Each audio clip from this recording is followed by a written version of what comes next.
I'm on It's it later. Well, good day or good morning, good day. If I go into those countries, I have in the past, but kind of stick out a sore thumb. You go way out in some rural remote village, you got a lot of eyes on you, yeah. But if you're from that country and somebody from the outside is giving you the resources, then you have a much better chance of helping Christians in need. So you're part of the chain. Yeah, and I have worked in those countries before. It depends on the need, it depends on the resources, it depends on the timing. And it depends on what's the most effective way to do it. There are some people who maybe they want to be a lone ranger, or they want that kind of excitement. Like, I'm going to go into this country undercover, I'm going to do this, I'm going to do that.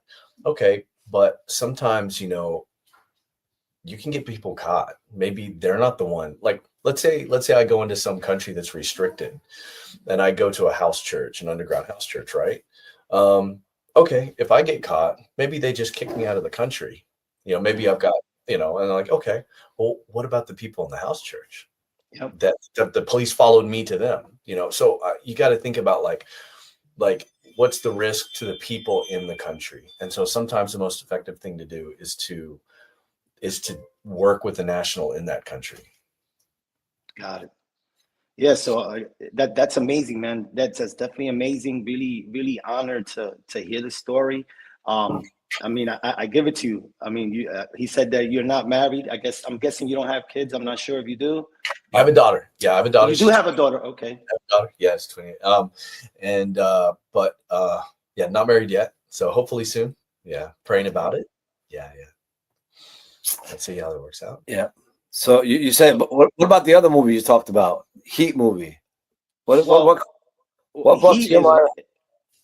Oh man, the whole scene when they hit the armored truck with the truck and they all come out with the guns. I mean, that was the movie that I would play to set my surround sound. When I got a new surround sound, when I moved, I had to play that movie to hear all the gunshots come around. I mean, it's the Yeah, best man. movie in surround sound.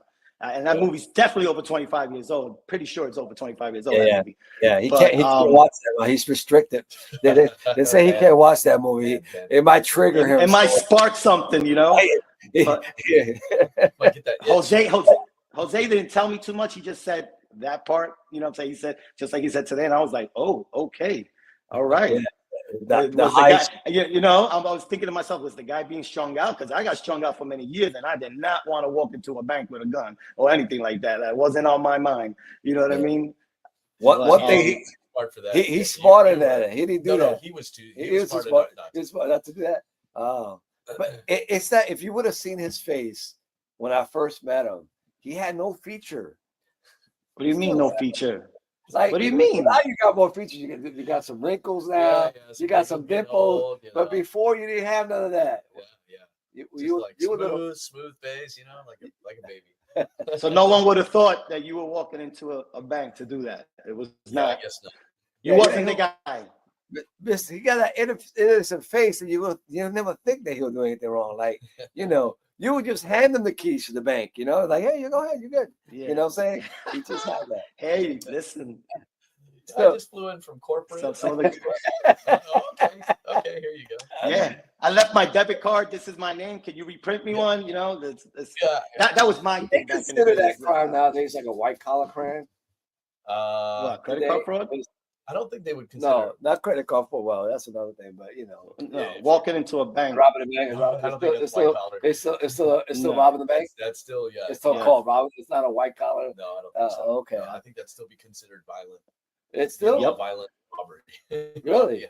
I didn't know that. I thought maybe they kind of changed the stuff now with the No, what? I think white collar is more like fraud, tax evasion, something documentation related. And most of the time, you get more money that way. Did you watch the story of the movie? It's a true story with a guy that just was out of the Marine Corps. He's a black gentleman that he robbed. Well, he was trying to rob the bank, but he was having a hard time trying to get money from the VA assistance and stuff like that. It sounds familiar. And he's trying to take care of his family as well, his daughter, and separated from his wife, and it's just he was homeless, Mm. you know, Mhm. and they kept giving him the run around. And eventually he just results to go try to rob the bank, but he was really trying to rob the bank. He was more than anything, he was just trying to hold the bank hostage until the VA will give him what's rightly his. Okay. You know, they were just, oh, we're still waiting. And years have passed by and nothing has been done. Like, and he's in serious condition. Yeah. You know, and he's trying to take care of his family. He's got mental issue, PTSD, and all this stuff. And so he just, decided to go to the bank and just close the bank up and let nobody come in. And he had no weapon. Nothing. I think they killed him, unfortunately. Oh, so Yeah. It's a true story. It It happened in Atlanta. In Atlanta? Yeah, it happened after. I hadn't heard about it, but Me neither. it's being overseen. Yeah. So anyway, so talking about, it doesn't matter what the reason really why we went to prison. I think a lot of people, why did you go to prison? Like, I probably get a lot of people that, and I hate people ask me that stuff because it's the stupidest thing. I tell people all the time, we all deserve to go to prison. We all broke the law somehow. I think that we all could serve some time in prison without being in prison. You know, being a drug addict for so long I was in prison within myself. So, it was. But the thing is that people are pretty. When you say that, and I'm speaking again from me. Some people are very interested in knowing what because we're not meeting you as that person. We're meeting you as a completely different person, a reborn person. So when you say what you've been through, you got to expect people's mouths to drop, their jaw to drop, at least some people. Unlike, I know some people that won't give a damn about it. They don't want it, whatever. That's, it is what it is. But there is some people that might relate or like movies like that. And they're just like, yo, tell me more about that. And, I know it's hard for you guys because I know it's hard for Jose. Like I said, I know there's a lot of things Jose hasn't told me and I don't ask, you know what I mean? But there's other people that they do want to ask, they do want to know, and that could lead them to Christ. You know, so absolutely. Yeah, and and I tell people that, one thing that I learned, I don't know, like I used to get people like, oh, don't talk about that, don't talk about your past, or we don't, a lot of the reasons was to protect their own name, which I get it, right? I get it, what I'm saying? I get it. Like, we want to protect the countries that you're talking about. Right. Yeah, that's different, right?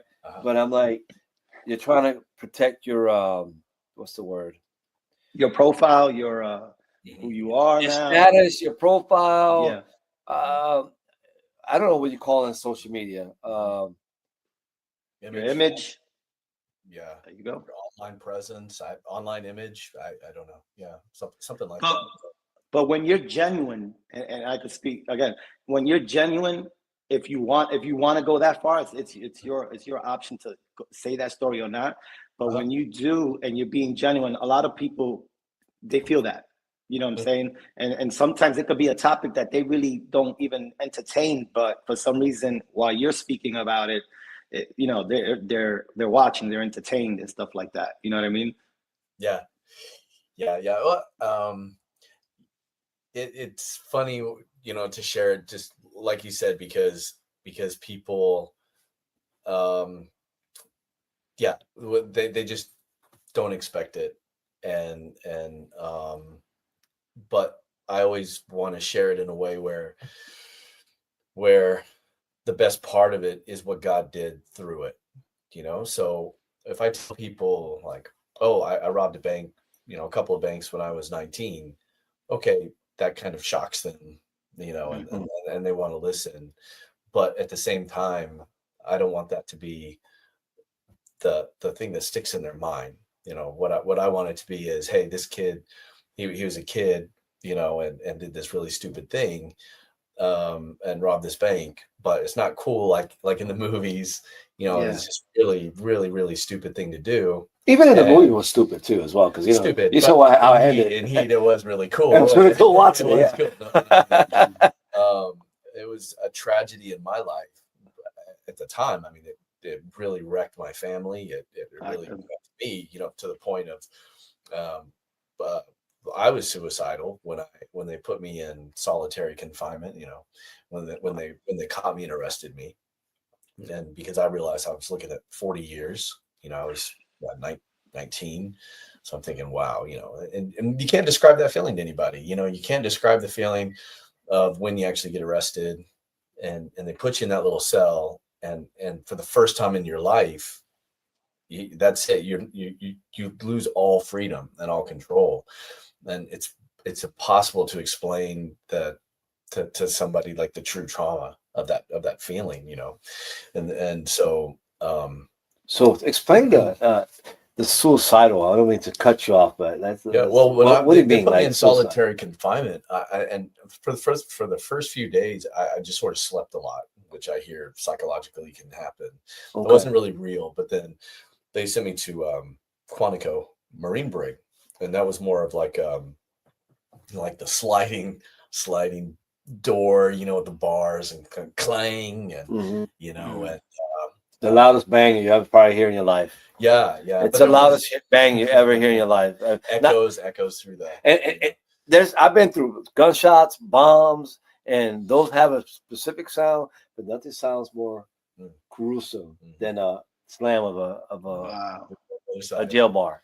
A jail bar. Wow. Sorry. Yeah, it's crazy. So that's when it hit me, and there's like this little window, and I remember it was in the evening. It was just one of those beautiful Virginia summer evenings, and just beautiful golden. They call it golden hour, and looking out there and thinking, and here I am in the cell, and just a few feet away is this window, and there's outside. Outside is my family. Outside is freedom. Outside is the life that's over for me. I'm going to be an old man. I'm thinking, and spending the next 20 to 40 years in prison. And at that point, I was like, I don't want to stick around for this. I cannot do this. I couldn't handle it psychologically or emotionally. So, Wow. I was just trying to find a way to end it right there, Mm. whether it's like taking the laces off my boots, something like that. But I was like, I just can't handle it. So, but at the same time, I grew up in a Christian family and I always believed in God. I just didn't follow God, didn't submit to him. But I knew there was a God. So I'm kind of planning out how I'm going to end my life, because this was after I got caught for robbing 2 banks, and and then God spoke to me and said, "Hey, I'm here. I'm real. You can give your life to me. There's a better way." And so it was definitely through the power of the Holy Spirit that could overcome I was basically 100% committed to ending my life that day. Wow. I was like, this happening. So, Wow. and knowing that I was like, okay, if I confess my sin to God and give my life to him right now, nothing's going to change. Right. Right. I'm like, I'm still stuck in prison. Like, this doesn't change anything, so I can only give God the glory for working through me, giving me that strength through his spirit, to get down on my knees and just confess my sin and give my life to him.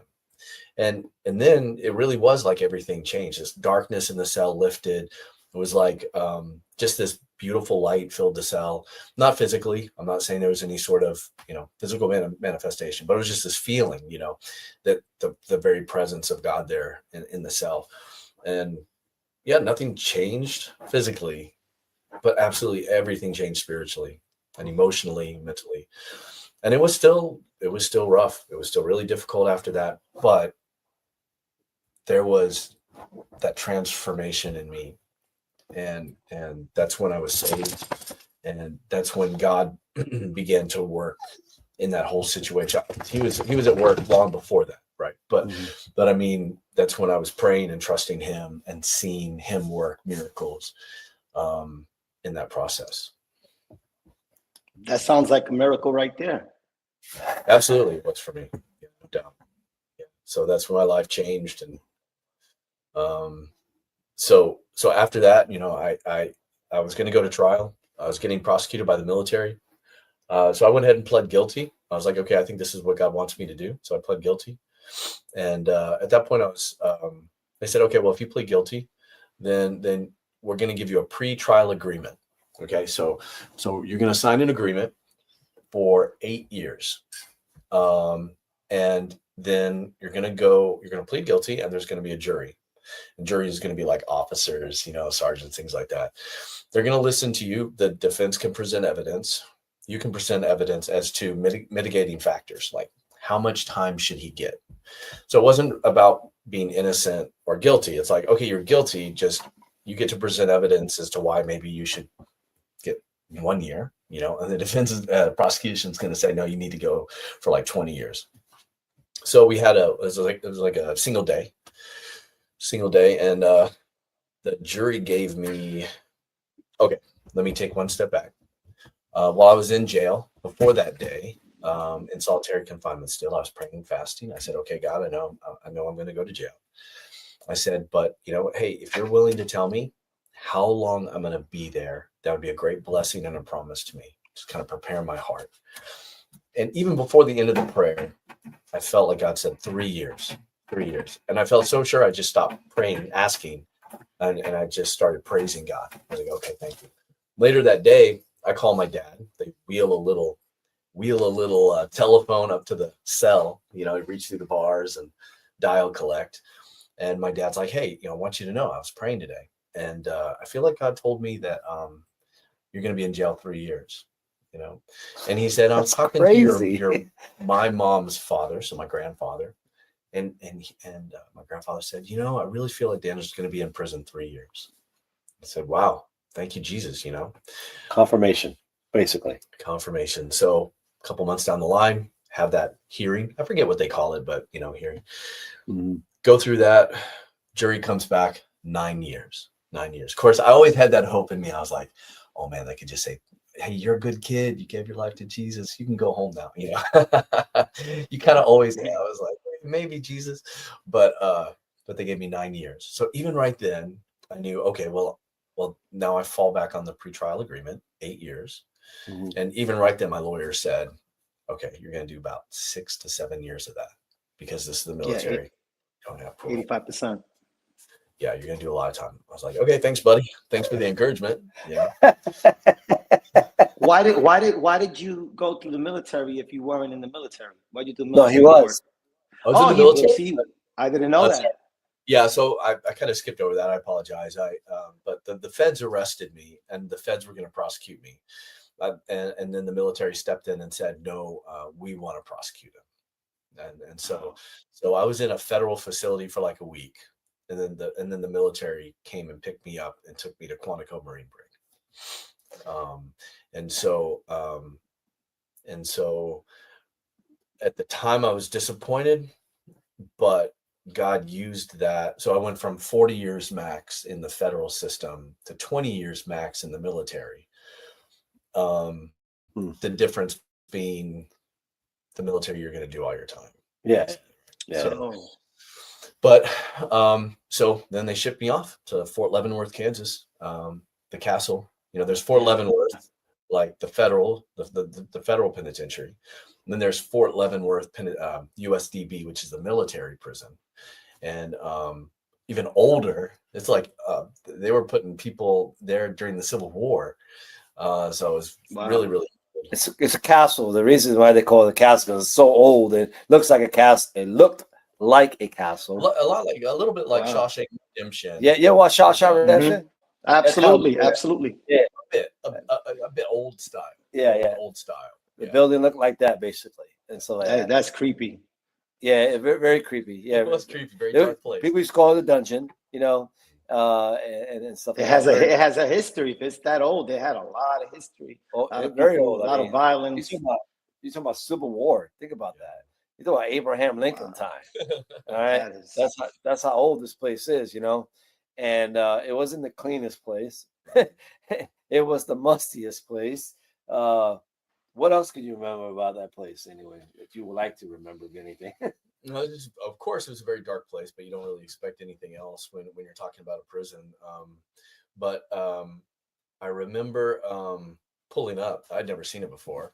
You can see it from miles away. It had imagine like it's called I guess sort of a panopticon design, where it's sort of like a wagon wheel design without the rim, right? So you've got this huge huge center rotunda that's probably about 10, 11 stories high at least, with this giant gold and bronze dome that just gleams, and then you've got these massive wings that come off of the rotunda, so you can see it miles away. And I thought, wow, this is where I'm going to spend like 6-7 years. I had no idea what to expect. I was like, man, am I have to go in there swinging, or what's it going to be like? And it's just overwhelming and intimidating, dark. But the thing is as soon as I got up there, and went through I think it's like a two week period where you're kind of downstairs in the basement, and they kind of indoctrinate you into the prison and test you and get you ready and all that kind of stuff, and do all the exams, psych exams, physical exams, send you upstairs. Then it wasn't long. It may have been the first or second night that I met Jose. You were there just 2 nights down there? 2 weeks down. Oh, I think it was like 2 weeks. Okay. It could have been longer. Yeah. Okay. But where they call them fish when you're new in prison, fish, and I think it's because they stick together like a school of fish, and you're like, okay, well, let's all stick together. So we went from the heat now to do you ever remember that movie? Blood in, blood out. Yeah. How do you know? Oh, that's one of my favorites, man. That movie, one of my favorites. How the hell did he remember that name? And I don't remember it. I forgot the Spanish title, but do you remember Blood In, Blood Out? Of course, bro. The Mexican, the guy gets in a wheelchair. I know the whole thing. I watched, bro. Three friends, Come on. Yeah. So we went from the heat, now we're in the blood, blood in, blood out. Another baby face looking guy that played that. I always remember him from the movie La Bamba. So he became La Bamba to the blood in, blood out guy. Like, dude, how you play this thug? You know what I'm saying? You got that baby face, Yeah. So he comes. Here we are in locked up in prison, right? And here comes this young man. And keep in mind, he's white. Yeah. Okay. Surprise. I'm white too, you know what I'm saying? I was wondering when that was going to come up. I was like, well, and when you come up to prison, when you're a fish, you have to be dissected into your own groups. Unfortunately, I didn't agree with that. The Hispanic people went with the Hispanic people. The black people went with the black people. The nerds went with the nerds. Or you want to come pedophiles with the pedophiles. And then you got the white boys. The Aryan race, whatever you want to call them. In brotherhood. Yeah. Aryan brother. Yeah. The only thing that were missing on that side of the area was motorcycles. I mean, that's what it's like, motorcycle gangs. That's what it seemed like to me. Bikers. Yeah. So what do I go with this white dude, babyface, that we call babyface? And I'm like, the guppy walked in. Falls into the wrong hands. What's going to happen to him? You know what I'm saying? So I had to adopt this kid in the Latino group. This is like a movie, you guys. You're breaking this down like a movie, bro, right now. I had to adopt him as a Latino and tell the Latino guys he's cool with us. Right? He's good. He did. He did not hang out with the white folks. No. I mean, he did, but he didn't hang out with them. Not the bad whites. Yeah, just certain white folks, right? The good the white kids, the believers, right. The ones that came to Christ. Yeah. And then there was a guy named Hoghead, which he had a big head. He was black, and he loved Jesus passionately. He also vouched for him in the black group. So he was able to walk through the prison without any problem. He had some problems. No, I mean, like, I couldn't, do whatever I wanted. Yeah, he didn't get front seat like I used to get front seat in the black guys. I didn't get no front seats on one side. Didn't have to worry too much. As long as I kept my nose clean, no one was gonna, get in trouble. Yeah. We made sure he wasn't in the showers by himself neither. So well, I don't know about that. There was some guys. There was a guy named Quick. He was quickly ready. There's always one. There's always one. You know that for a fact. I wonder how he is. Anyway, but thankfully we didn't have that problem. I mean, because by the time he got there, he doesn't know this. I don't know if he knew this. That before he got there, it was pretty bad. Yeah, it's like cyclical, right? Yeah. And I know that I kind of came in at a good point. Yeah, he came in at a good point Yeah. when it was. I mean, when I got up, there was fires all the time, lockdown all the time, and stuff like that. And when I started Bible studies and started preaching the Word of God, it started changing. How long were you in there before he walked in? A year, I think. Yeah. Okay, so Yeah, so about a you were year. fairly new. You were fairly new as well. Yeah, but I by that time I was already, Settled had a in. good reputation, yeah, and with Jose, and he's a charismatic, outgoing guy, and he very relational, and he could reach anybody. He could talk to anybody and go into any community. He had really good standing everywhere. yeah. So that was by God's grace, God's design, because I knew when God put me there, it was for that reason to reach out to people. But it was where actually we started Bible study. Right, we're doing Saturday morning Bible studies, and I don't remember if you remember in the early beginnings while I was there, how it was kind of strategic that there were other people trying to utilize the room at some time, but then it filled up so much that the black leaders will come in and says, "You're not here for Bible study. You need to get out." And it got to the point that guards started listening to the Bible study. It got to the point that eventually the chaplain heard about the Bible studies that we were having on Saturdays, that he came and wanted to be part. And which I don't remember. I don't remember that I made him teach that one day. You don't remember that? Yeah. Sorry, I don't remember that. But I made him teach. Okay. He's like, he didn't come here to teach. He said, I came here to participate like everybody else. He goes, no. Well, you're the chaplain. I want you to teach. Well, what I have to teach? Why would you that? What will Hoghead have to teach you? I'm saying, you're here. Yeah.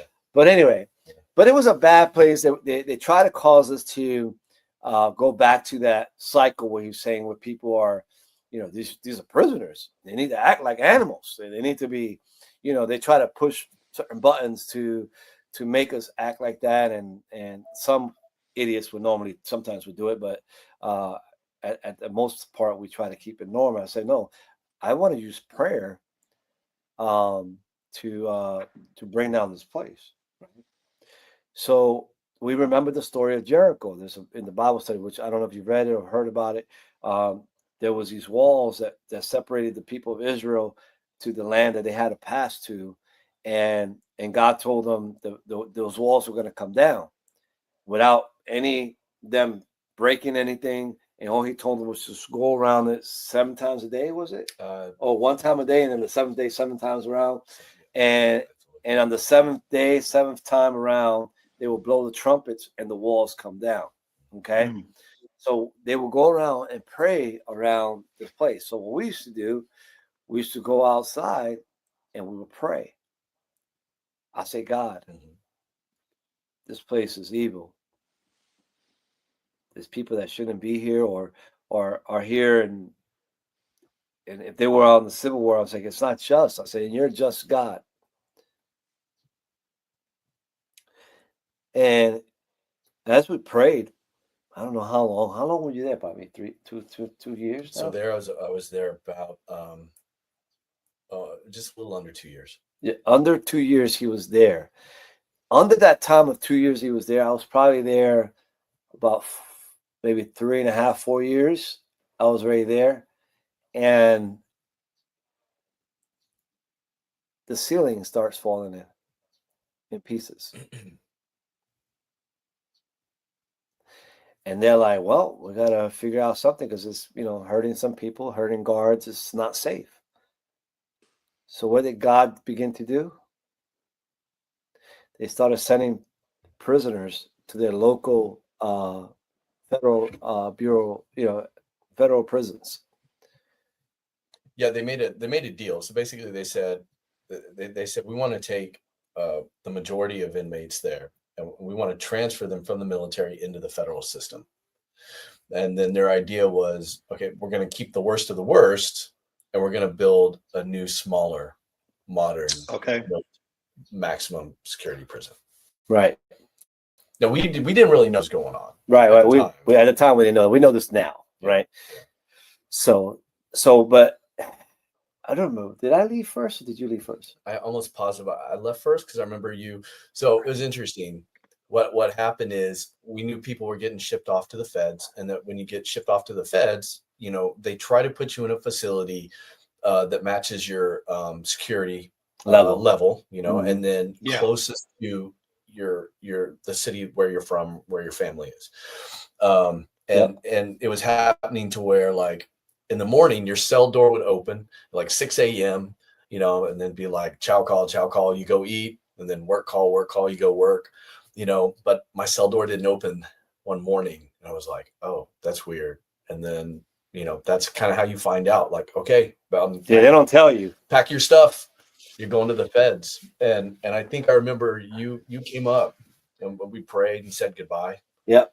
Yeah, I remember. Yeah, now I remember. Yes, I think. Yeah, you're right. No, you're right. You're right. I was praying that he would go, because we knew that being in the federal system was going to be better. It was hard, kind of like that moment of, like, he'd been my brother.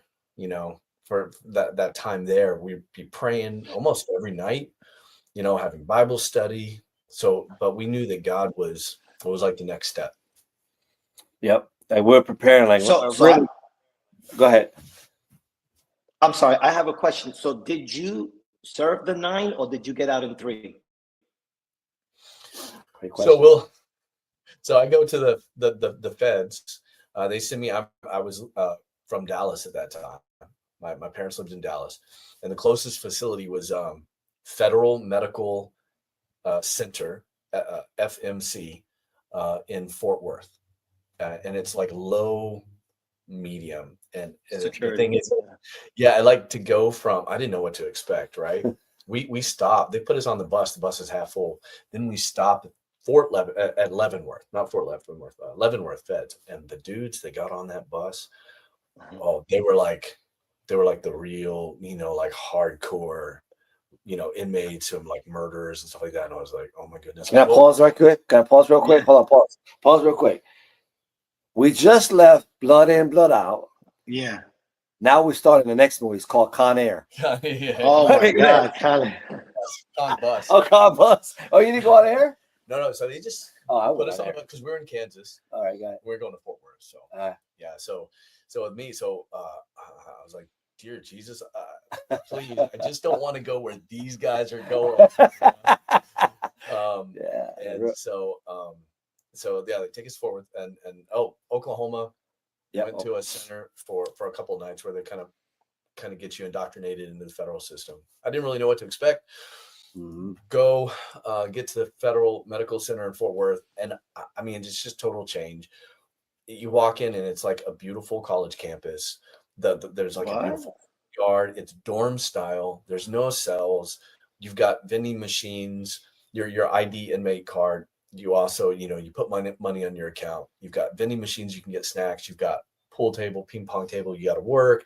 I mean, look, it's still prison, but it's not a country club like people say. But to go from someplace that looked like Shawshank Redemption, to a place with sunlight and flowers, and the first guard we saw, I can't remember who I walked in with. It was me. I think it was a guy. He lived in another wing. We walk in. And I think he used to be a guard there at the Leavenworth or something like that. Anyways, he's like, guys, he's like, you came from Leavenworth, right? For Leavenworth. He's like, we're like, yeah. He's like, it's going to be a cakewalk. You guys are going to be fine. Like, the music to your ears. Yeah. So it's just a blessing. Like, yeah, again, still prison, but it was just from where I came from. I was like, okay, this is so much better. This is so much better. And so start off kind of like in a 12-man dorm room, and over time go to like then a 6-man room, 4-man room, until I finally wound up with a 2-man room with a great guy. And yeah, it's just like a little dorm room. And then I had a job. I worked at a boiler plant there in the feds, and you make a little bit of money, whatever. They got weights and an outdoor area. Yeah. But so how long did you do? So there, so I was there for about 6 months, and then so I was about 2 years, probably about 2 years, 6 months in, something like that. And they said, okay, well, the feds were like, all these military guys, they're taking up room, so let's give as many of them parole as possible. So I got a notice and said, you're Okay. eligible for parole, but you got to have all this paperwork and the documentation you got to have. It's so much, you got to get letters of recommendation. You got to secure a job. You got to secure residence. They need to see all this proof. So I was getting all that stuff done. My parents were great. They were living in Dallas. They would come drive over and visit me on weekends to Fort Worth. I was able to see my sister, my brother, my friends. They were helping me. And then I was getting prepared for my parole board. And then one day at mail call, everybody, you go mail call or whatever, and they just give me this little folded piece of paper. I just opened it up and it said, "You've been granted parole," and didn't have to go to the or nothing. I still remember that day. I was like, jumping up and down in the hallway. That's crazy. And I was like, well, I was like, I'm leaving. So, so they said, okay, well, you can do like 3 more months in Fort Worth and then just go home, or you can get out early and go to a halfway house and do 3 months. At the time, I probably should have stayed in halfway. I didn't know too much about a halfway house, but I decided, okay, I'll do a halfway house, instead. Cause I'm thinking, hey, I get to get out, so anyways, get out. Wow. I didn't know. 3 months in a halfway house outside Dallas. And then by the time I left the halfway house and was able to move home on parole, completely done, it was 2 years, 11 months to the day. Wow.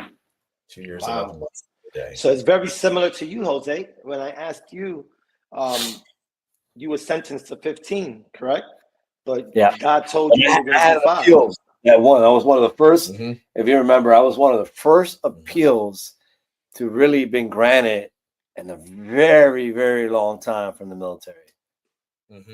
In all the military appeals, I was like one of the biggest kids on a lot of people there, and the higher ups in that area did not like that for sure, because they denied it at their position, and then to go to the Supreme Court part, and then they accept it was huge. But yeah, and like he said, he went on Con Bus. I went on Con Air. I forgot you went on Con Air. I went on Con Air, bro. Federal marshals. I'll never forget that. Like he said, I was like, where the heck are they taking me with all these? I mean, they had a guy. I'm not kidding you. This is no joke. They had a guy come out in a box, like tied down, like Hannibal Lecter. I don't remember that part. Yeah. Oh yeah. He sat down. Mask. Yeah, no, he didn't have all that, but they had him tied down, like strapped, like completely strapped. I'm like, this guy, like. There's a new movie out right now on Netflix that describes that whole thing. They land in Alaska. They brought this guy in. None of the inmates knew who this guy was. Mask was covered. It's a crazy good movie. It's out right now on Netflix. You just described that whole movie. Yeah. So I mean, they told us, I knew that because according to me, because I'm coming from 411, which was a maximum security prison, so you're traveling with maximum security people, inmates. And then when I'm talking about, they had federal marshals. I mean, they were strapped. You know what I'm saying? There were no. There were stewardess there, but they were not serving any drinks. They were just there to make sure the flight was clear, right? And I remember the pilot. I'm like, what is this pilot thinking? Like, you're flying a bunch. I mean, he's probably done a few times, I'm thinking, but you're flying these people, and what about want to get loose? You know what I'm saying? Like, I'm worried about the guy that's strapped up. Like, if he happens to just, I've seen movies, so I'm like, are we going down? You know what I'm saying? And I don't remember when Con Air came out. I don't remember when that movie came out, but I think it was when I was locked up. I think like 98, 99. Really? So yes. So I thought that was movies, right? And I'm here in the airplane, and I'm like, holy moly, this is real stuff. And first I went bus Oklahoma flight to, I don't know. My first thought was, I went to a max. I didn't go first to whatever the lower level. They took me to it's in Pennsylvania. It's one of the maximum highest. But you ended up at Fort Dix at the end, right? I did. Was it Harrisburg? So, but you went into like a Harrisburg. Yeah. Because I was. Oh man. I was. They considered me like violent, whatever, and so forth. Which is ridiculous. And then so they want to, before you know how the same way before you go to general population and stuff like that, they tested the people and stuff like that. So I'm sitting there in this group, and I'll never forget it because there was a guy named Muhammad. And I'm like, what the hell is this guy here for? Like, what's Muhammad doing here? Like, he was from Iran, right? And he's like, he just got arrested. He hasn't even gone to court yet. He's like, you know, they got me here because they say I was trafficking drugs. And I'm like, I wasn't trafficking drugs. I own car dealerships. He was from Spain, but he was Iranian, but it was in Spain. And he says, I own car dealerships and stuff like that. And I came here to see somebody. And then the car that I was in, there was drugs. So they caught him in the. Well, he got free though. He was definitely it's just wrong place, wrong time. and so I remember, and I'm like, dude, where am I going? Like, I definitely want to. I do not want to be there. It was bad. Like, I don't remember which one it was, but it was one of. I forgot that you were. And then I don't know what happened. They like, hey, there was a few of us, maybe 4 or 5 of us. They picked us up, and I left Muhammad back, and I tried to introduce Christ to Muhammad, but he was Persian, and I learned some Farsi there with him, but he never really accepted Jesus. But he prayed with me. You never know. You never know what happened now. Who knows? Who knows where he's at right now? But I remember him very much. I'll never forget him. Good guy.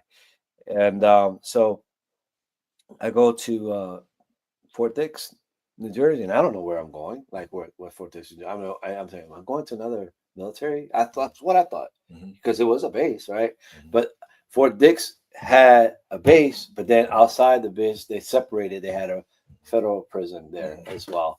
And again, it was just like he described, vending machines, ID card, and I'm like, what in the world is this? Like, how do I go from this old freaking castle to another horrendous place, worse, then transferred into the castle? I mean, to the Fort Dix. Yeah, it was crazy. And then, of course, I ended up doing less of the time because of my appeals and basically what God told me that I was going to do more than 5 years. And I didn't do more than 5 years. So that did you get out first or did I get out first? You got out first. What year you get out? I got out. It would have been like November or December 99. Yeah. So I got May 5th, 2000. Yeah. Okay. So it was just months after you got out. Okay. And so it was relatively the same time, which here you're thinking like you're understanding that God is calling you for a great thing, which we're going to go back into a little bit because where he's at right now. So we have Bible studies in the prison there. Okay. And we talked about, we walked around the prison to pray that, started falling in peace. So now they were going to they built another new facility in Kansas with the ideas of converting that place into a museum. Did you know that? They want to convert it to a museum. They did convert it to a museum. For a little while. But it still started falling apart. And you want to be part of the podcast? Part of the video? And eventually it got knocked down. And we got videos. I've seen the video where they actually bulldozed the place down. So God answered our prayers. It didn't fall down like Jericho did, but pieces. I mean, got us to the point. I mean, God still answered that. So, but it was those Bible studies that we went through, which we gave every Saturday. And here we're doing wake up different podcasts. We do Bible studies in the morning, 30 minutes in there. But it was those Bible studies. It wasn't so much people going to church that changed. I mean, it helped. It helped, going to church and all that. It was awesome. And chapel service and everything. But it was more the Bible studies that we had together as men that changed our lives, and which leads you to where you're at today. So now you're a missionary and in a sense, in a place. Yeah. And so forth. Yeah. In Thailand. Yeah. It's definitely a life I never thought that I never thought I would end up in Asia. I never thought that I'd be doing the work that would be doing. It's amazing how God opened up doors and led me to that, and just sort of one foot in front of the other, trusting him. But I'm incredibly thankful for it. It's been amazing. Next question for you, brother. What what else? Amazing. It's stuff you say. So right after you get out, I'm guessing you're what, 22, 23 years old? Yeah. I think I was 20, 22, 23. Yeah. How was your mental state? Did you go straight into the missionary, or what happened before all of this? No, I was trying I was trying to figure out like what I was gonna do, what to do, and where to go, and I definitely there was probably about 2-3 years where I just wasn't sure, and I was a bit overwhelmed with getting out and kind of having a place, and knowing what to do, where to go. But eventually, I was in Dallas for maybe about 2 years, and then I went up to Virginia because my sister lived in Lynchburg, Virginia. She'd gone to Liberty University, and so that's when I went up. I wanted to go to Liberty University, and I knew that I wanted to study religion and philosophy, and so I moved up there not long after I got out, maybe about 2 years after that, and started working on my degree at Liberty. Nice. Eventually got my bachelor's there, religion and philosophy. And during that time, a little bit after that, I started working with organization that was a faith-based humanitarian organization, and they were working in over 60 different countries, and they were doing humanitarian work as well as Christian work, and so I started working there. And that's when God opened up the door for me to start doing photography, videography, and professional writing with that organization. And that's the kind of work that I'm still doing today. So that's the short story on that. We lose you, Noah? Yeah, we did. I thought you're we're back. Yeah, you're back. Oh, yeah. So I heard professional photography. The Lord opened those doors, and then that's all I heard. Yeah. So I loved the fact that I was able to do something like photography and writing, and I felt like and teaching skills and gifts I think God has given me, and then to use them in the ministry. So I always felt like I was called to teach, always felt like I was called to write, and then to be able to do that in different countries, from different countries, and be able to help the church in different countries, has been a wonderful blessing to me, and it's been an adventure. But you could have. Go ahead. What I was gonna say is, so you never fell back into anything that you were doing in your past before you went to jail. Right after the 2 years of being outside, you started doing what you're still doing now. So that means you've been doing this for over 2 decades, roughly. I never robbed any more banks. No, I never. Well, I didn't mean that, but I mean like anything. You forgot about the Bible. You strayed away from Jesus. That didn't happen. There were a couple of struggles, a couple of times. Yeah, when I wouldn't say I went back to things that I was doing, but getting out and being exposed to a lot of things. There were still a couple of things that I struggled with when I was young. I had Jose there to help me a couple of times when I really needed it, and I really appreciate that. I mean, Jose came one time to Dallas, stayed with me for a few days when I really needed somebody there, and that was a big help. God still with me, God had to still put me through a couple of struggles to keep me submitted to him, keep me surrendered to him.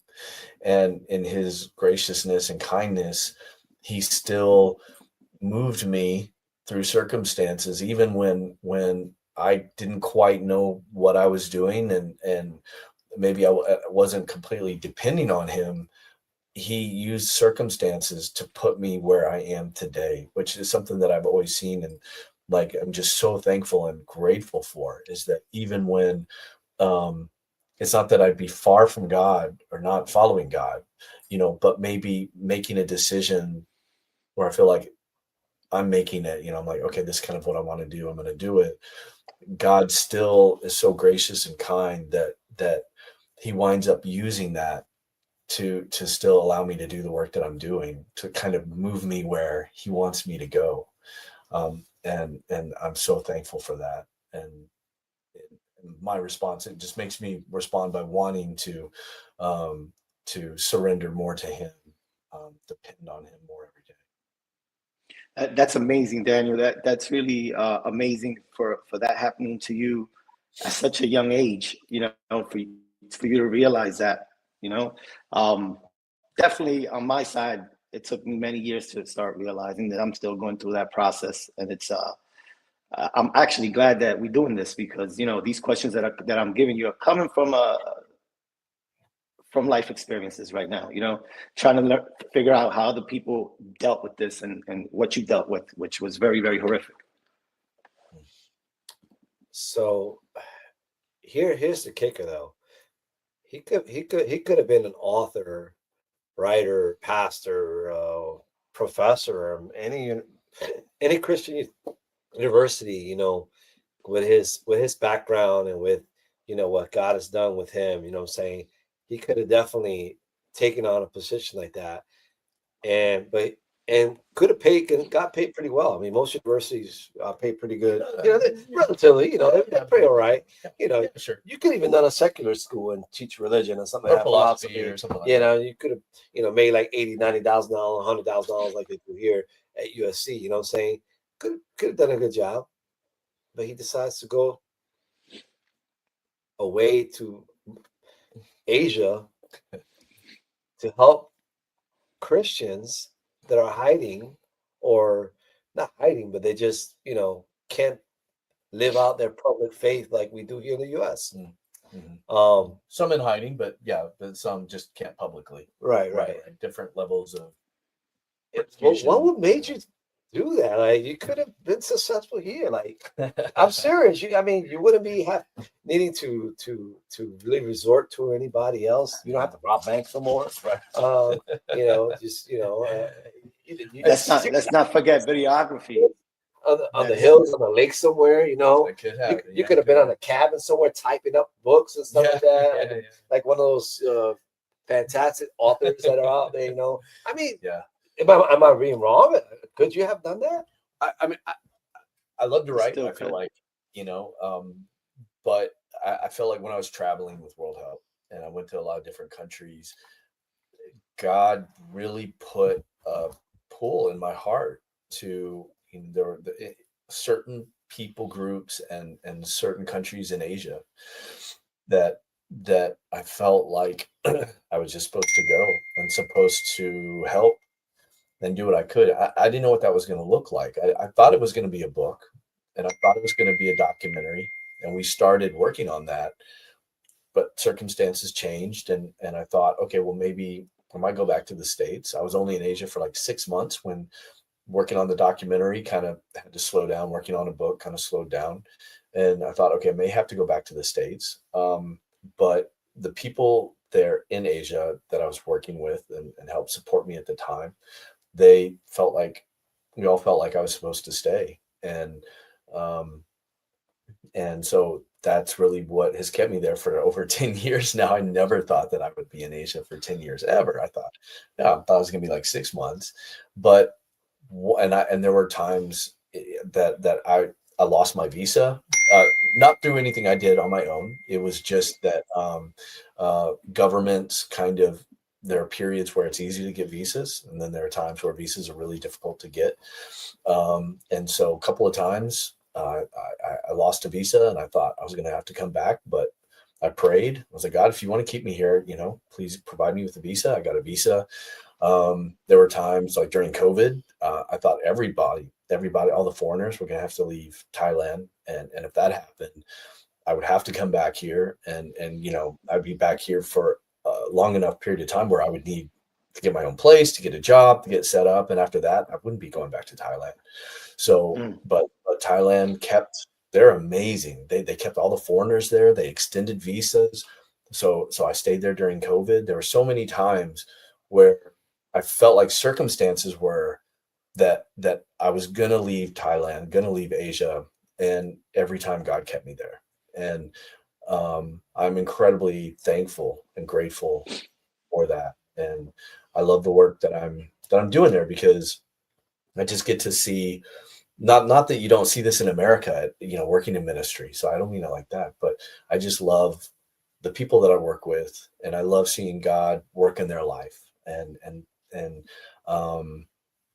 it's a unique culture, unique people group, and unique ways of reaching them, and then how they are transformed, and the lives of their families and villagers around them are transformed. It's just really amazing to be part of.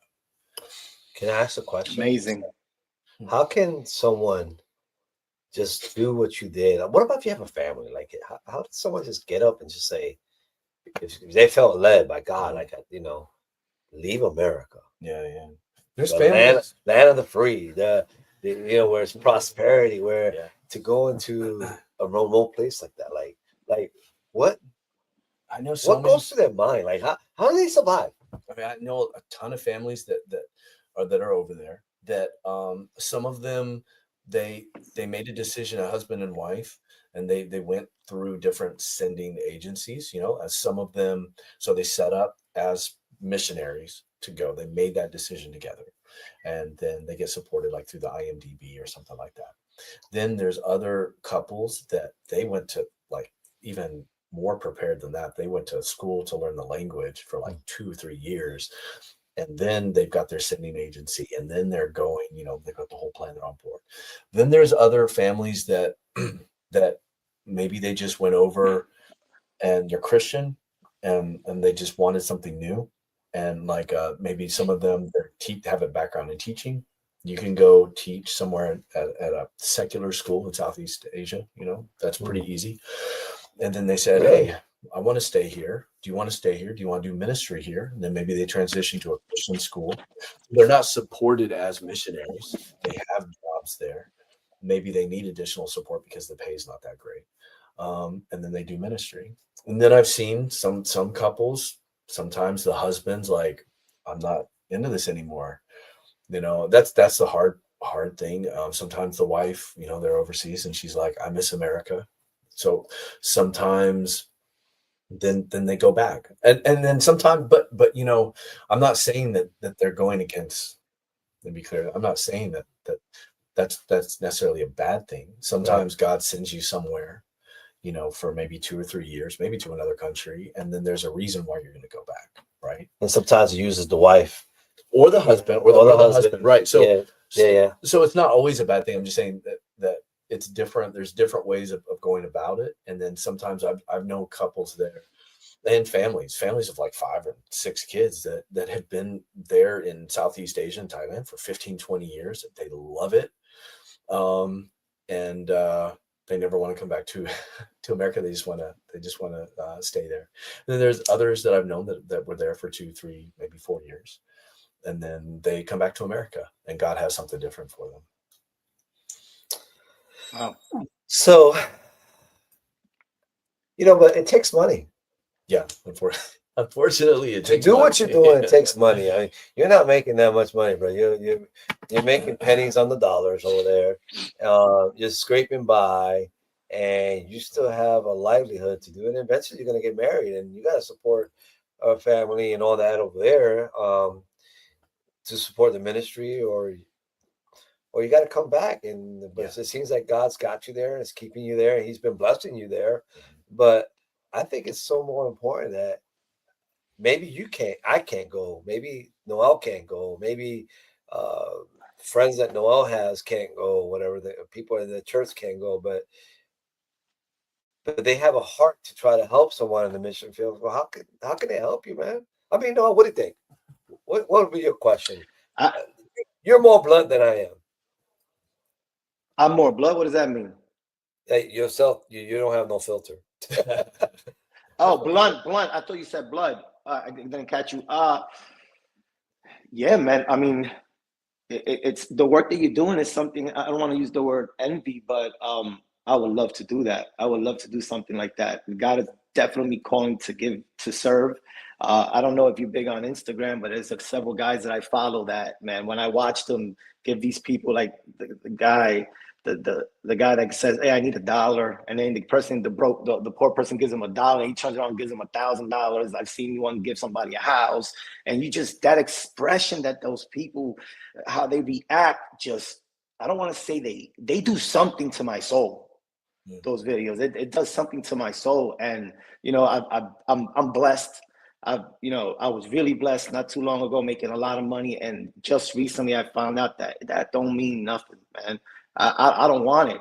I'd rather go do that, because that happiness, that feeling of a stranger that you don't know, you're making them so happy, changing their life, for some reason gives me a fulfillment. And I feed the homeless once a month with some of my guys, and our favorite word is, we served the wrong God for a long time, and we finally figured it out and turned around. And we sometimes ask for donations, and then some of the guys don't like to. They're like, "No, don't do that." And then some of them do, but it's needed. If like Jose said, if I can't, you can't. Jose, our friends can't go. There's other ways that you can help someone like you, which it is in donations, and it's a big cause, because you could continue doing God's work in those other countries and spreading the word, and you don't have to worry about income, which I know worrying about income is one of the hardest things to try to not think about, especially if you have a wife, kids, big bills. You know what I'm saying? But I love what you're doing, man, and I'm definitely. I mean, it's amazing to me, and it's what it is. We need more people like you. We definitely need more people like you. I definitely want to learn more about this. I'm definitely know there's a lot of people like that want to learn about it too, but they're ashamed to talk about it. They're ashamed to ask about it. Lost many friends talking about Jesus. Definitely a lot of big changes in my life, and it don't matter. I realize it don't matter because it's not for them. So. Mm-hmm, mm-hmm. Yeah. Thank you, brother. So we put something on our screen there. It's at DCB at DC Bowden, PayPal or Venmo, either one. Very, very subtle, Well, it's been there for like an hour on the recording. It's not there for any reason, right? In particular, it is there for a reason in particular. Yes. My man needs some money. All right, his ministry, not my man, but the ministry where he's at. It's a poverty-stricken area. It's not, like a place where he can just go in and make gazillions of dollars, and and it's not like he can promote it, to the world, because he's got to be careful.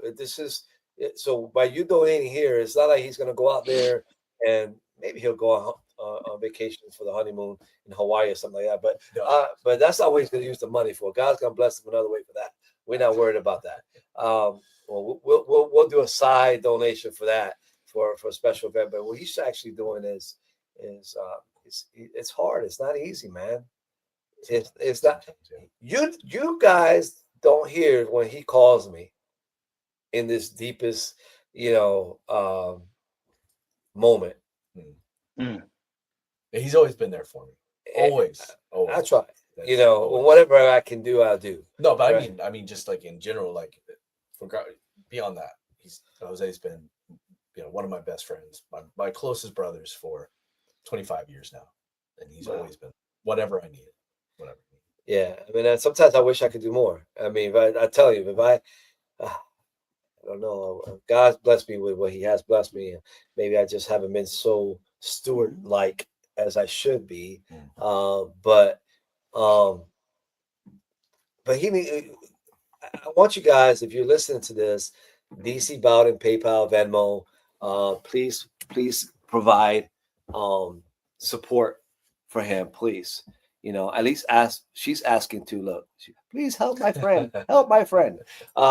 So I mean, she's joining the podcast so that you get a little sentimental if you're a dog lover and you want to help DC Bowden, PayPal. Like I could put videos of him in underground churches. I mean, he has videos about it and stuff. He's done even mini-series books and stuff, like what's it, documentary? Short videos. Yeah, short documentaries that he has. Yeah. But the problem with trying to show that is that if it gets out to the wrong person, they'll find the place or they'll find the person, even though they're kind of, blurred faces and stuff like that. these people are, top secret people. They're like CIA type. They'll figure out the space. So we have to be careful. Sure, they may get his face and find out where he's at, but he's in Thailand and he's okay there. But sometimes he does have to go somewhere. Sometimes, yeah. And he is at risk. Really is. But if you got some money, it can help. There's some people that need money. We do this for the world, right? We use bribery to be set free or whatever. Well, not that we need that because we got Jesus, but sometimes money helps. Well, not sometimes. A lot of times, money helps. We live in a world that requires currency. It's a thing that makes the world move. So I definitely. Well, how can you stretch this out, Noel? How can we stretch out to? Listen, it all goes back to the Word of God, and if you're not saved, or if this is touching you in any way, what Daniel is doing, guys, this is my first time talking to this gentleman. I was just told about him yesterday. Jose told me a little bit about him, and I'm completely moved with your story, and I know there's a lot more because we're talking about close to 30 years of you doing this probably. If this is something that is touching you guys that are watching this, and anything can help this gentleman with what he's doing, let's not let the devil stop his work, because that amount of time, and he sacrificed possibly being an author, like Jose said, a videographer, a professor. Those are big positions and big things that you could still accomplish if you wanted to, but you choose not to. You choose to do what's in your heart, which a lot of people block those feelings when God is trying to give them to them. So for these people that are watching this, anything will help. Like, that's the PayPal, that's the Venmo, very easy to remember. I think you guys said earlier, if you wanted to donate a certain amount and wanted to get a receipt so you can write it off, there is an organization that we'll pin up someplace after when this gets edited. And if you have that, I've been to churches and I've seen people hand over $1 million checks, like nothing. So anything is possible. And for you doing this long, and and being bold to be here, and you guys talking about how financially hard this is. It's amazing that you haven't fallen to any other lifestyle or choosing to go to be a professor, a photographer, videographer. You're sticking with what's in your heart, and that's amazing. So guys, you have to, if, like I said, this is touching you and you're feeling that little prick in your heart, do what you got to do. Thank you. And I just want to say, like, I live as simply as possible, in Thailand. I live in the north. I really don't travel except for up in the mountains where I'm going to villages, and teaching and things like that. I teach at an ESL school for my visa, English as a second language. And I do work that I can with writing and photography and videography for different ministries, sometimes, but it's ministry pay. So, so sometimes, visas are expensive. Then to come back here to America, I came back this trip because my father passed away a couple months ago. And so, sorry to hear that. He's a Christian. We know he's with Jesus. So there's a lot of peace in that. But it is, things come up and it's a bit tough, because coming back to the States with tickets and rental cars, things like that, food, stuff like that kind of can add up. And so generally I try to live as simply as possible, in Thailand. But then there's always things that come up, right? It's life. And so that's when sometimes it can get a little difficult. Well, I'm going to be blunt. I mean, do you do what God, whatever money falls in your lap, I know you're going to try to be a faithful steward to what God gives you, because it's God's given you, even if it's utilizing people that are going to give. We shouldn't be thinking, oh, where is this money going to, man? Like, if you're touched by Daniel's story, and we don't want to put horrific stories, a picture of what he does. I'm not, how they put those people with the kids and all that with the swallow. I'm not going to do that. If God's spirit doesn't touch your heart to say, just with what you're hearing, If you're not moved by God, then I'm not gonna be able to move you. I'm not gonna string along some emotional sound in the background to just make it sentimental. No, I'm just gonna say, listen, man, help my brother out. So I'm asking. Um, we spend so much money on stupid stuff. Here you can actually invest. You, we invest in stupid stuff as well. Sometimes we invest in some currency, and then that currency goes backwards, and then we lost all that money. So if you want to consider a loss, then consider a loss. But for God, it's not a loss. I'm gonna tell you right now. So this is the best crypto you can invest in right now. It's called DC Bowden. Add DC Bowden PayPal Venmo, and he's laughing, but I'm being serious. I'm serious. You are. I've invested in crypto and hoping for a big spike. It went for a little bit, and the spike is gone, and now it's less than less than what I initially put in. So I'm like, what did I really do? What did I really? I know it's a roller coaster ride. So you know what? Let's put our money on DC Bowden. Let's put our bets on him. And what God is doing in his life. You know what I'm saying? Like let's be real. Let's put that motion. Let's put that paper where it belongs. That's right. I'm sorry, I gotta talk like that because most of the people that watch our video are urban, so they understand that lingo. For the country folks out there, y'all got some those bucks and put some bucks where it needs to be going. Saying help my brother here. So he can go yonder. I can speak that lingo too, bro. En español, hey, mi gente, si quieres ayudar a una iglesia, las iglesias allá en Asia y usar mi amigo aquí, le puede mandar dinero a DC Bowden PayPal Venmo. Por favor, ayuda en ese sentido. But I mean, I know he has to go. I know we've taken a lot of his time because his time is limited. He's got to go see his mom in Florida, which he hasn't seen in a long time. I'm surprised that he didn't go there first and then put me for last, but he decided to utilize my space as a stomping ground and then get fed and then and keep on driving through down to Florida. Man, we want to pray for him, that he has safe travels and that he gets back. We want to pray that also that if a marriage or a wedding is in the foreseen future, that it'd be a place that maybe, it's maybe a place that we and you and your family can go to and watch the wedding. Absolutely. That'd be great. That would be great. I would love that. Absolutely. And maybe if you want to go teach finances or whatever in Thailand, I'm sure he could find you a job out there. Absolutely. He's probably thinking about been thinking about it the whole time. I've been thinking about leaving the United States for the last couple months. You know that. Listen, he does. He's definitely very conservative and very Trump, follower and everything and so forth like that. So yes, sir. But this is temporary. We're looking for eternal rewards. Any last words, Daniel, before we close out? Thank you so much. Thank you for having me on. Thank you. It's been wonderful spending time with you, Jose, catching up with you. It's been great getting to know you, Noel, and just talking with you. Thank you so much. Like, I just feel like it's been wonderful to have the opportunity to share what I'm doing.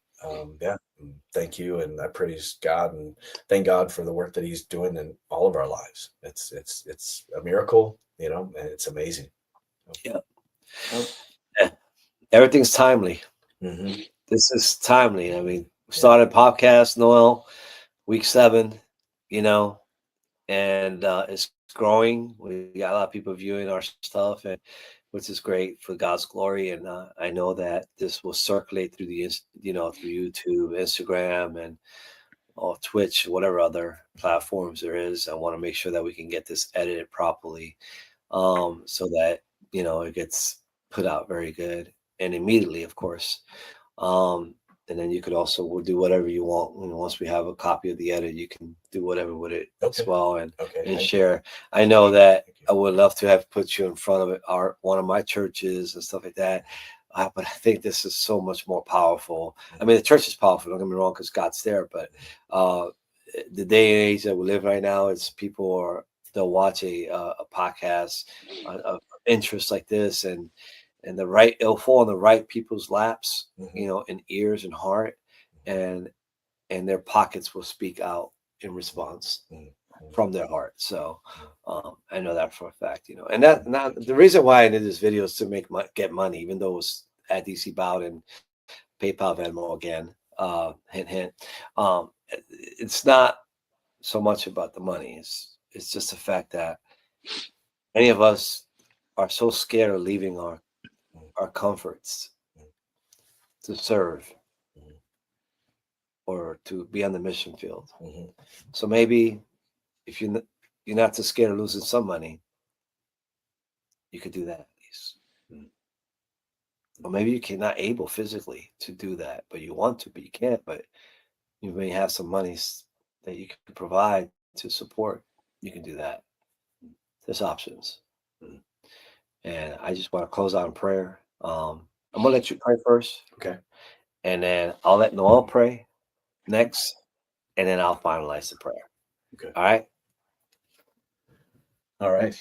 Dear Jesus, God, thank you so much for just the amazing work you're doing in all of our lives, and the amazing, miraculous, unique story that you give to each of us, in your calling each of us to you, and your grace to each of us, and saving each of us. You give us a unique story and a testimony, and you want us to use it for your glory. And Lord, thank you for the opportunity to share and just the fellowship, talking with my brothers here. Thank you for the brotherhood, the friendship, the fellowship that I've had with Jose for the past 25 years, for the work that you have done in his life and will continue doing. And God, I pray that you will bless all of us in our efforts, individual efforts, but our efforts together, and everyone watching this, Lord, and that you would continue to, in our hearts, grow love for you, our worship of you, our praise of you, that we can reflect you and glorify you more and more each day. In your name I pray. Amen. Sure. Oh, Father God, Father God, Father God, Father God. This has been an amazing morning. Just meeting one of my cousin's best friends that has a testimony that is amazing. The work that he's doing out there in Asia sounds amazing. The blessings that he's giving to other people is amazing. I see the genuine in this gentleman. I see what he's doing and what he's turned away, the opportunities that he could have done anything with his talents, but he chose to serve you, Lord. He chose to spread your word in the toughest places in this earth. That is amazing, Lord. That is teaching me, letting me know that it's not all about us, it's about others. And I'm very grateful and very appreciative to hear this story, because it definitely pricked my heart. Um, Again, Father God, touch people's hearts to help Daniel with his future and what he's doing. In your name, Jesus Christ, amen. Amen. Oh, Father, as tough as this is, it's tough to see him, and it's tough to see him go, because the time is very limited. It's short. But I realize, even in the shortest amount of time, much can be accomplished if we use it effectively. So we thank you for the very small amount of time, that fellowship we had together, even though it's not been personal one-on-one. I would have loved to have been, but it has been. How we added an extra person, my cousin Noel, into this personal realm. And we've also added anyone that's going to watch this, God, into our personal lives as well, so that we can be an open book to see our lives, to see our minds and what we think about and what's our passions, what's our desires, God. You know, for the very long time, our heart desires always, always, since I've known you, since you've came into my life, is to serve you. I have lost a desire uh, for wanting to work in this world, God, for things of this world. But I know that's not what you want me to. You still want me to continue doing that until you say otherwise, God. You know how I would love to just travel to many places and speak of your name, God, and certain circumstances is not allowing that. But you know what? This social media, these videos, these reels will go to as far as you want it to go. Will reach the particular person that needs to reach. Will speak to the life that the heart needs to be spoken to. Will transform the life into the person. It's not about what I see happen. It's what I know you will make happen. Because your word says it will go out and not return to you void, for it will do as it says. That's how powerful your word is. That's how powerful you've done in my life. It is crazy to think that 20 something plus years later, 25 to be exact, since I've been out and free, it took 25 years to be bold, to speak out your truth, God, and not wait on nobody, but just wait on you, God. It took me that long. I was looking at it all the different ways, God. See, this is the way you wanted me to do it all along. If I just was to obey your voice at the very beginning, I can see how you're working in Daniel's life, God. And I pray for him, God. I pray that your hands of mercy be upon him, of grace, and you keep him. You keep him. Keep him. Don't let the enemy infiltrate his life. At the left time that he has here, God, stories upon stories will be spoken about, not because of him, because who he is, Father.